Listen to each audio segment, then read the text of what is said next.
देखिए इसी कबीले में मतलब और एक कबीला हमारा है चौपान कबीला, जो भेड़ चराते हैं 4000 मीटर की बुलंदी पे, 6-6 महीने घर से निकलते हैं, खाना बदोश होते हैं।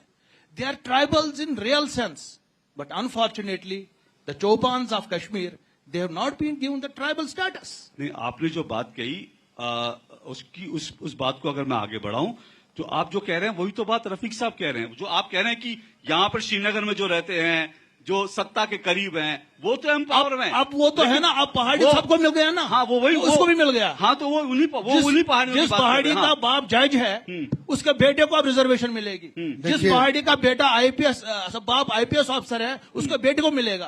अब उसका कंपटीशन होगा उस पहाड़ी के साथ। कंपटीशन तो होगा ना उनका, मगर जो पहाड़ी असल में पहाड़ पे रहता है तो आप बकरियां चराता है, तो अब वो बकरियां चराने वाला पहाड़ी श्रीनगर के पहाड़ी आप रिजर्वेशन में क्या आप क्रीमी लेयर का सपोर्ट कर रहे हैं? Exactly. जो आप लेकिन वो मुद्दा तो मुझे लगता है राष्ट्रीय स्तर पे मुद्दा है, जिसको लेकर के हम देख वो रहे है हैं मसला कि तमाम पार्टियां। लेकिन मैं फिर ये कह रहा हूं, जो इन्होंने राजा मुजफ्फर भट्ट साहब ने कहा, उन्होंने कहा ऐसा नहीं है कि कुछ एक वर्ग आप में आपके पहाड़ी उसमें भी था जो सत्ता में, मैं वही आपसे कि जो सत्ता के करीब था उनको मलाई मिल रही थी। लेकिन अब बड़ा सवाल है, आप कह रहे हैं 20 लाख एम्पावर हुए हैं, तो क्या वो लोग जो पहाड़ी पर हैं, दूर दराज इलाकों में, क्या उनको इस सत्ता का हिस्सा मिलेगा?